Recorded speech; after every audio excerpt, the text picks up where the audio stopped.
오늘은 사도행전 25장 13절과 27절 말씀을 통해서 함께 우리에게 주시는 하나님의 메시지를 듣고자 합니다. 아그리빠 왕과 버니게가 베스도에게 인사를 하려고 가이사랴에 왔습니다. 그들은 거기서 여러 날 지내는 동안 베스도는 바울에 대한 고발 사건을 왕 앞에 내놓고 말하였습니다. 여기서 베스도가 아그리빠 왕에게 말한 사건의 경위를 살펴보면 다음과 같습니다. 첫째, 16절에 보시면 이렇습니다. 그는 로마법에 따라서 바울의 재판 문제를 처리하였음을 강조했습니다. 즉, 피고가 원고들 앞에서 고소 사건에 대하여 변명할 기회를 주었다는 것이죠. 둘째, 17절을 보십시오. 그는 이 문제를 해결함에 있어서 지체하지 않았다는 것을 강조하였습니다. 왜냐하면 그와 유대 지도자들이 가이사랴에 온 바로 다음 날 그 문제를 신문하기 위해서 재판을 소집했기 때문이었습니다.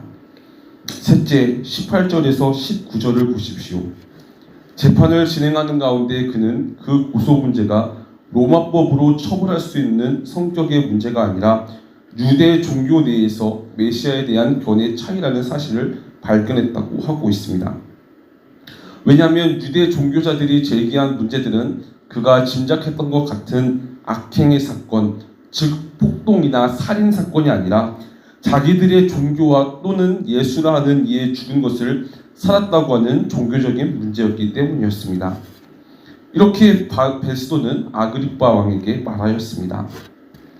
그러자 22절에 아그리빠 왕은 뭐라고 답을 하고 있습니까? 나도 그 사람의 말을 직접 들어보고 싶다고 답하였습니다. 근데 이 문장을 헬라어 성경에 보시면 이 시제가 미완료 시제로 쓰였습니다. 그러니까 이 말은 아그리빠 왕이 바울에 대해서 크게 관심을 가지게 되었다는 것입니다. 다시 말해서 복음을 증거하며 예수님에 대해서 증거하는 이 바울에 대해서 그것도 로마의 아그리빠 왕이 크게 관심을 가지게 되었던 것이죠. 근데 그랬던 이유가 무엇입니까? 왜 아그리빠 왕은 바울에 대해서 크나큰 관심을 가지게 된 이유가 과연 무엇입니까? 그것은 바로 아그리빠 왕은 기독교 운동에 대한 충분한 사전 지식을 가지는 인물로서 베스도의 말에 흥미가 돋워졌기 때문이었습니다. 그래서 아그리빠 왕은 바울의 대면을 바로 다음 날 이루어지게 됩니다. 23절을 보십시오. 이튿날 아그리빠 왕과 버니게가 위엄을 갖추고 나와서 고급 장교들과 그 도시 요인들과 함께 신문 장소로 들어갔다고 하고 있습니다. 그리고는 베스도의 명령으로 바울을 끌어냅니다. 그러자 베스도는 24절에서 27절 사이에 무리들에게 공청회를 열게 된 이유에 대해서 설명을 하고 있습니다. 그 이유는 바로 황제에게 상소할 재료를 찾기 위해서 공청회를 열었다는 것입니다. 그러면서 베스도는 계속해서 말을 이어나갑니다. 25절에 보시면 그는 재판에서 바울이 무죄하다는 사실을 알게 되었음에도 불구하고 자신의 정치적인 야심을 위해서 바울을 로마로 보내기로 결정했다고 합니다. 그러나 당시 로마법에 따르자면 바울을 로마로 보내기로 위해서는 먼저 황제에게 아랠 확실한 제목이 필요했지만 그는 유대적인 종교적 이유 외에는 마땅한 죄를 찾지 못하였다고 하고 있습니다.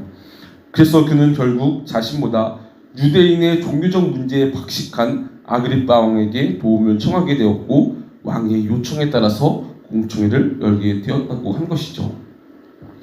근데 중요한 것은 이로 인해서 이 바울은 하나님께서 말씀하시는 바 로마 사람들에게 가서 복음을 전하라는 하나님의 뜻을 바울을 통하여 하나님께서는 이루어 주셨다는 것입니다. 다시 말해 이로 인해서 바울은 그들에게, 즉 로마 사람들에게 복음을 전하게 되었고 그들도 복음을 접하게 되는 기회를 가지게 되었다는 것입니다. 특히나 아그리빠 왕을 보십시오. 그는 베스도에게 나도 직접 바울의 말을 들어보고 싶다고 하지 않았습니까? 이처럼 성도 여러분, 하나님께서는 당신의 선을 이루시는 과정에서 성도를 환경적으로 인도하실 뿐만 아니라 담대한 믿음과 마음을 허락하시는 것을 우리는 볼 수가 있습니다. 그러므로 우리는 정말로 어떠한 환경과 상황에 처했든지 그것에 대해서 불평불만하지 말고 하나님의 선한 뜻을 이루기 위해서 최선의 노력을 경주해야 할 것입니다.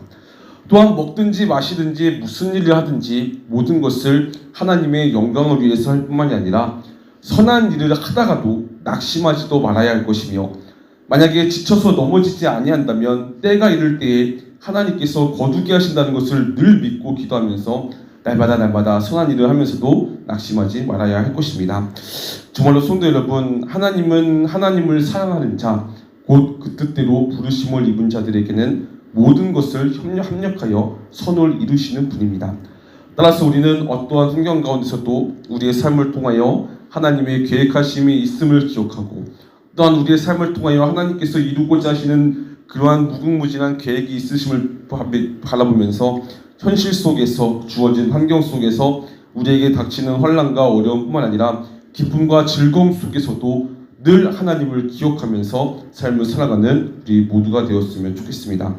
바울은 고통 속에서도 하나님께서 자신을 통하여 이루시는 하나님의 은혜를 사모하며 나아갔습니다. 특히나 우리가 찬양했던 것처럼 늘 성결케 위해서 하나님께 기도했던 것처럼 우리가 더욱더 하나님의 계획하심을 바라보고 나아갈 때 중요한 것은 우리의 자신을 늘 죄악 가운데서 하나님께 회개하며 성결케 하는 것임을 우리는 또한 함께 기억했으면 좋겠습니다. 정말로 마음이 청결한 자는 하나님을 보게 된다고 말씀합니다. 우리의 죄악된 이런 마음을 가지고는 하나님께서 우리에게 행하실 계획하심을 바라보지 못하게 하기 때문입니다. 따라서 우리 모두가 또한 하나님의 이러한 일하심을 날마다 우리의 성결함과 성결하기 위해서 늘 하나님께 기도함으로 통해서 하나님의 계획하심을 믿고 나아가는 우리 모두가 되시기를 간절히 소망합니다. 말씀을 맺고 기도하겠습니다.